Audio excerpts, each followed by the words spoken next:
How do you make it feel as if our characters from Westworld have stumbled not just into a different world, but a different genre, a different moment in cinematic history, a world that has its own rules, its own texture, and its own delirious energy behind it. The chance to explore different stories in different parts of the world was just a production dream come true. As an actor, it was you're on these incredible sets. The costumes were just immaculate. What they've created, this whole new world within a world, was just beautiful to be part of. I'm like a customer of a theme park. It is real dream.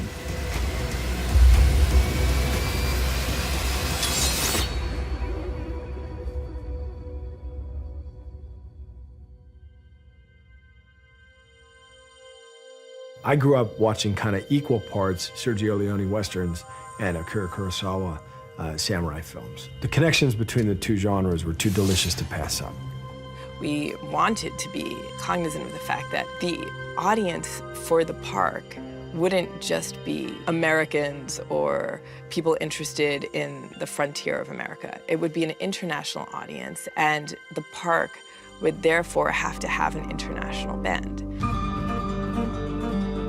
Building Shogun World was an enormous challenge. Craig Zobel, who directed the episode, and Dan Dietz, the writer on episode 5, and the entire crew threw themselves into it in a way that was frankly kind of terrifying. It's a mirror of Sweetwater, and I was going, oh God, and it's a Mariposa, but it's a tea house, you know, and I was like, how do I build a whole town, and where the heck do we do it? We found a lot of similarities between an Edo town and some of our Western architecture.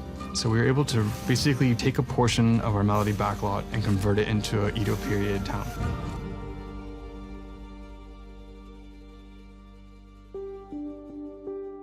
We wanted the architecture of the village to feel faintly familiar, right from the get-out, right as you walk down Main Street, but still distinctly Japanese. Architecturally, if you looked at the layout, it is the same shop layout as Sweetwater to get to this tea house, which is the Mariposa. So the action all becomes mirrored. Because the intro to Sweetwater is always like a blacksmith and then the guy taking photographs. So we had to recreate those icons, so that was pretty interesting. A fun little fact too is if you look at most of the stores, there is a store that represents each of the departments that it takes to create a production on film. So you can find a store that is a homage to hair, to makeup, to accounting, to stunts, to art, construction, to writing. So an alert viewer might recognize some of these things. Everything about this show, to me, it's impressive. It's the highest level, the production value to the sets, and that makes a big difference. We walked past at one point watching day after day as they built the cherry blossom tree that's at the center of town. We're literally gluing one leaf at a time onto the tree. And you kind of think to yourself, God, there must be a better way, but there isn't a better way. There isn't a better way to make something beautiful and believable.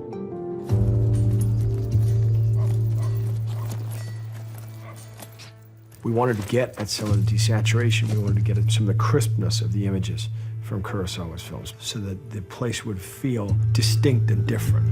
The angle of the sun on that street was not the best. And it's a narrow street, so you would have all these shadows coming in at different times. We created a structure over the city, and we put trusses over the set and silked the entire set in so we could have this kind of foggy, up in the mountains, non-direct sunlight every time we shoot.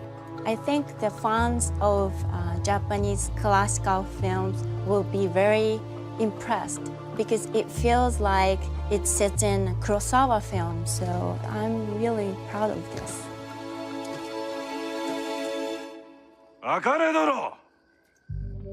We had an incredible cast for this episode. Hiroyuki Sanada and Rinko Kikuchi, both of whom movie stars in their own right, but also beautifully committed to presenting as much authenticity with their performances as possible. This is a very unique situation, right?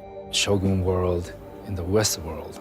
In the theme park, it was a great collaboration, mixing culture and create something new no one ever see.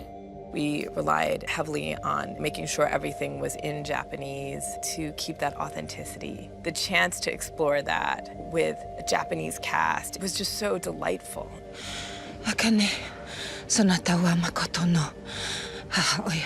Even the language that we used was a traditional Japanese speak. It wasn't modern Japanese. I mean, this was like being on the most intense and immersive field trip ever. I actually had to go directly to the real history of it and then think about it in terms of it being so long ago. What would you tweak? What would you tweak to make it an amusement park version of the Edo period? This is actually ombre-dyed silk for the kimono. We've been doing very large amount actually. So each costume has many layers. There is cutting, then there is aging, then there is painting and all that. I looked at a lot of books just for the value of white. A lot of Shogun was at night, and I really wanted there to be a translucent quality to the geisha so that you could see through. This is all human hair, and it takes about 2 days to do a geisha wig. You have to section it off and place your rubber bands in just the right place. You have to use lots of hairspray, so you will get the bend and the swoop of the style that you see. This is first time to wear those costume, makeup, and hair. So I was so excited to be in the set with those stuff. So yeah, it was so fun with it. When you came out and they were all in there together on that first day and saw all of the elements together, that was a good day. 私が幼い頃、どこからともなく声が聞こえてきたの。この世界では何にでもなれる。Our characters start to get this eerie sense of familiarity, and you realize that Lee has sort of plagiarized himself in some of the details in Shogun World. But of course, the characters in Shogun World have their own lives, their own loves, and their realities are just as vital. Akane and Maeve shared their loves for their daughter, so that feeling amplified their connection. It's hard to describe. It was just like a unique experience. We were looking at each other and it was kind of like, okay. The characters were kind of, competing to each other now that they see themselves in a mirror. And it was amazing for Maeve because it literally forced her into the shoes. Like, the saying, you can't judge another unless you walk in their shoes. That's what they were having to do. All of those characters that were hosts were all mirrored. So I had to keep the same colors on them or contrast them. So that was really fun because Maeve's would be more lively where Akane's would be more serious and traditional. It was quite a challenge to figure out how to make Hector's costume, say for instance, match the Japanese version. And that just was with strips of leather on his kimono and all of his clothes. So it's incredibly creative. You really wanted to have fun with it.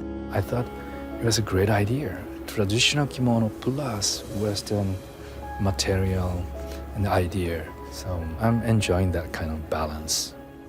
That's one of the things that's most intensely beautiful about this season is that it's allowing an audience to truly recognize the oneness that we share, no matter how your languages differ, how your situations differ, wherever you are. There are these universal similarities. I grew up obsessed with mythology, and you see these commonalities across culture. It's like we're all struggling to tell the same stories of love and redemption and villainy. And it's amazing to me to explore some of those commonalities. And it's one of the things that binds them together so quickly.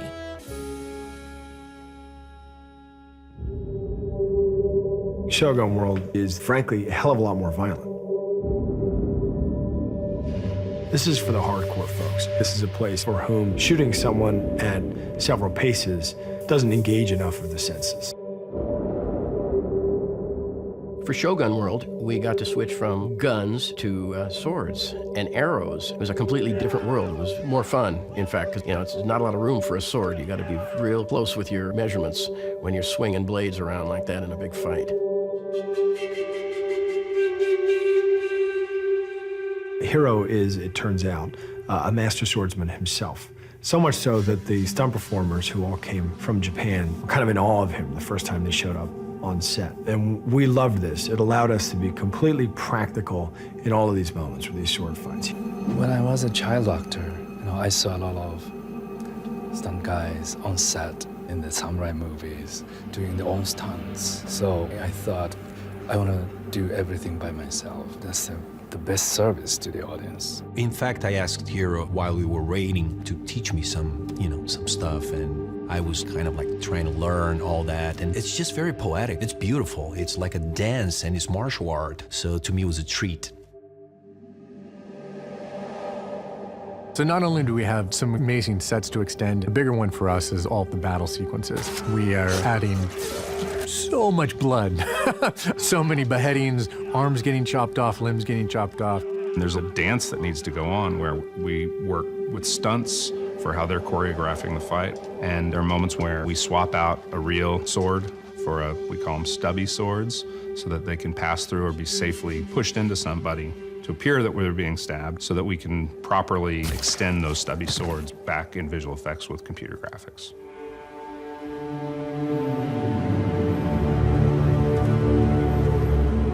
The death of the Shogun was, again, a team effort. It was special effects, makeup effects, creating an amazing sculpt of the head Shogun with his head flipped open. That's a highly complex effect, using a likeness head of the actor that could flip open to the side, which would reveal the inside of the esophagus and tongue, lower jaw, and palate. Then we also had a stunt actor that wore the same flipped over head on his shoulder so he could stand up and walk and collapse onto the ground. Don't you enjoy seeing badass female character beating samurai? It doesn't happen often. That's why I really enjoy every bit of it. I told you, I found a new voice. Now we use it.